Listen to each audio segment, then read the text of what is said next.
Hey friends, it's Shauna from withlovefromvinyl.etsy.com. I am doing an epoxy method of glitter application today. We're going to try to get the same results that you get using the Tack method, using a little bit of epoxy and some iridescent glitter. We're going to be using Diamond Dreams today. And I'm just using some glitter that or some epoxy that I have left over from doing another cup. So we've got a spray painted ombre base with a bronze copper colored on the top and a black bottom. We're going to use a very little bit of epoxy. So now I'm going through and I slathered some on. Now I'm going through and taking it off. You'll have to excuse the loud you know, the gears of my machine. It's getting tired. So there's a lot of squeaking in the background. Just ignore that. So we're making sure we've got full coverage on the cup. Taking a lot of the epoxy off. We use a very, very little bit of epoxy for this. So I'm taking a lot of it off. I want to get full coverage all the way around the cup, but I don't want too much. And we're going to let it spin for a second to get completely even coats.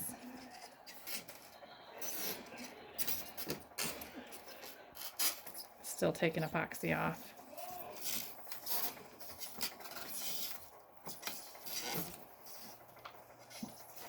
I'm going to put you on pause. I'm going to let that keep spinning for a little bit just to make sure I got completely even coverage all the way around. And then I will come back, okay? Okay, so right now we have epoxy on the tumbler, very thin layer. We're going to go through now and actually put Diamond Dreams iridescent glitter. We're going to sprinkle it lightly over the tumbler itself, and I'm going to put a plate underneath to catch all of the overflow. And you're going to go very, very lightly. So that's the key to this. You're going to sprinkle very lightly. We don't want a lot of glitter all at once. The whole point of this is as it turns, we want the glitter to lay completely flat. And you want it all the way to the top to the bottom.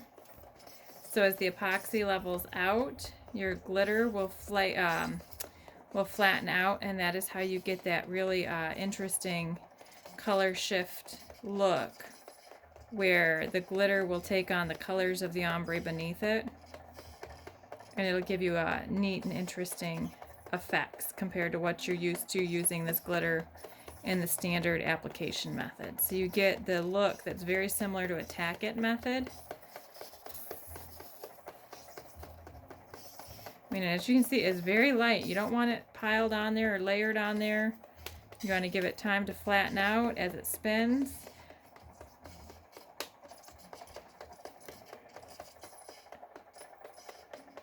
No rush at all. And we are going to do this until we get complete coverage from top to bottom.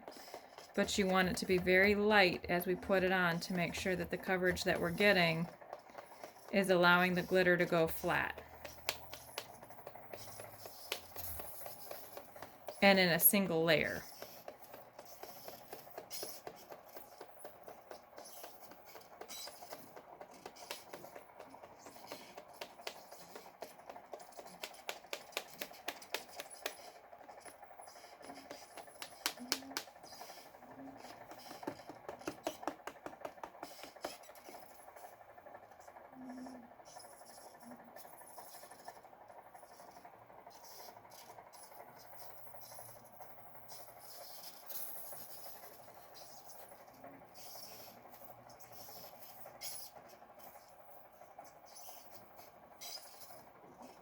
If you put it on too thick, it doesn't allow all of the glitter to lay flat, and they'll start layering on top of each other. Which is fine if that's the look you're going for, but I want that Tack It method look where you get the,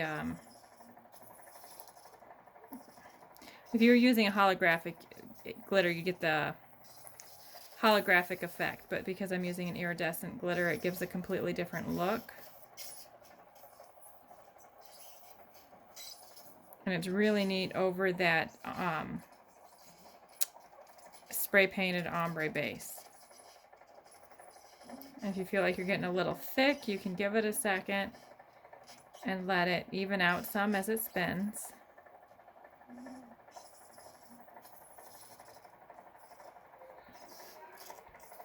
Make sure you're still focused.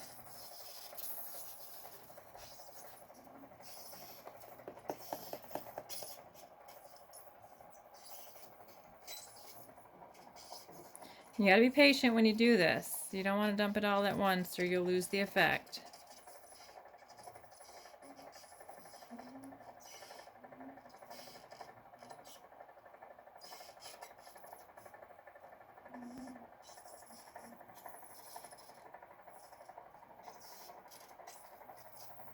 You don't want too many empty spots in there. You don't want it to be layered on top of each other.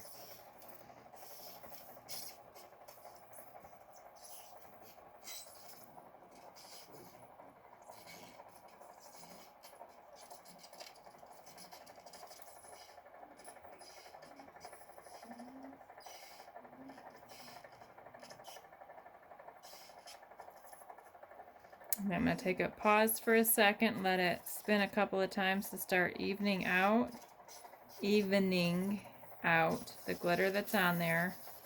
Give it a chance to lay flat.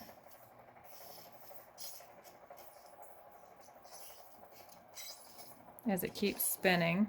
Because remember, there's the epoxy underneath it. So the epoxy will help level it out.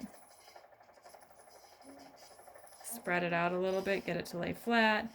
The spots that aren't attached to the epoxy will fall off onto the bottom. And your glitter, because it's that iridescent, is going to pick up the colors of the paint underneath it and take on a totally different look than what you would get applying it in the standard method. So we're going to let that spin for a second. In the meantime, I do have a tumbler over here I'm going to hit with some heat. I'm working on Milky Way in the distance here.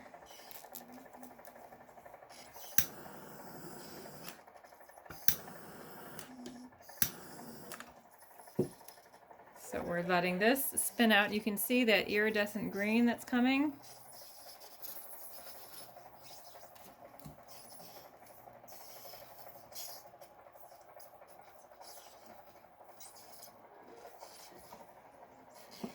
Oh, that looks neat.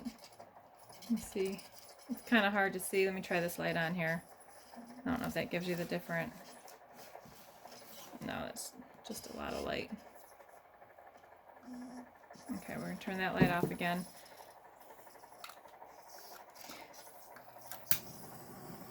So depending on the glitter colors that you're using for the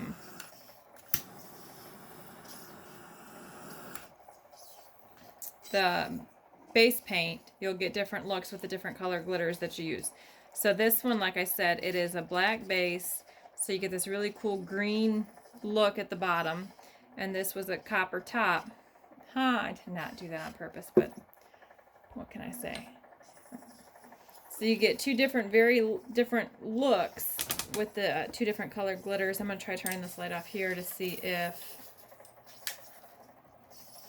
that didn't help at all. I'm just trying to get it to where you can see the colors a little bit better, and none of it's helping. Well, there's a good one. Everything's really bright when you've got the lights in the background. So all the same color glitter, totally different look. With the two different color bases. You get a lot of the green sparkle back on this.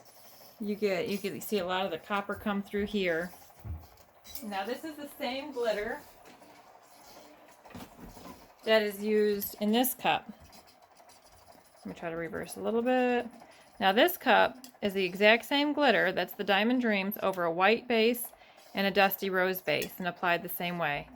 So you see how you get totally different looks. Same glitter, you get totally different looks. Just changing the base paint on that glitter will give you totally different looks. The same way if you were to change the application method, you would get a totally different look. You're getting the Tack method look here, versus if I were to apply it with the Mod Podge method, which would make, you know, all of the glitters would go in different directions and it'll give you a different sparkle back. So this is an easy way to get the Tack It look without having to use the Tack It glue and having to burnish it. You just have to very gently sprinkle it throughout the cup, let it fall. The whole key to this is falling in that single layer and completely flat. So if you look here at the very edge, you see none of those glitters are poking up. So you get a really, I mean, it's really neat to see in person. That is completely flat and ready for the next layer of glitter. And you're getting a totally different look than you would have with any, had you just piled it on there and let it fallen off. You would have had a completely different look as far as the glitter goes. I don't have any Diamond Dreams on hand applied with the Mod Podge method to show the different look right now, but I'll keep that in mind the next time I make tumblers. But this is an iridescent glitter applied with the Mod Podge method, and you see the difference in the way that it's applied, where it doesn't lay completely flat, so you get the sparkle back in all different directions, where you have this one where the sparkle back is coming in one direction and you're sort of getting the same sheen all the way down, the same reflection back. The only difference is the color of paint that is underneath it is making it have a different look. I hope that makes sense. I might be talking in circles, but if you know what I mean, hope that helps. It basically is just a new take on the Tack It method. You get the same look. I think it's a little bit less work, less steps, a little bit easier to do, especially if you have a little bit of extra epoxy. I happen to be doing some epoxy on some cups today, so I knew I was going to go this route just because I'd have the extra epoxy. All of this glitter is still good to keep. I'll go right back in my container, the stuff that's on the plate. I mean, look, this is the same glitter. You see all that white? I mean, that's the normal sparkle that you would get if it was just applied every which way. This is the sparkle back you get by having it all fall in one direction in a single layer and on a different color base. Totally different look. That's why I love iridescent glitters, because you can make them look, you get a lot of different looks out of the same glitter. So if I was to apply this glitter over a white base using Mod Podge, this is the look you would get. Change the base, change the application method, you have a totally different look with the same glitter. You get a lot of use for your money on these iridescents, and you can do this with any iridescent glitter and you'll get a different look with every glitter that you use, as far as changing the base, changing the application method. A lot of different looks for your money if you're just starting out. So something to think about. All of the glitters at withlovefromvinyl.etsy.com should be labeled as iridescent or metallic, but if you have any questions or if you want any direction as far as what would be a good route to go, just let me know. And as always, if you have any questions, feel free to comment. Thanks so much. You guys have a great night.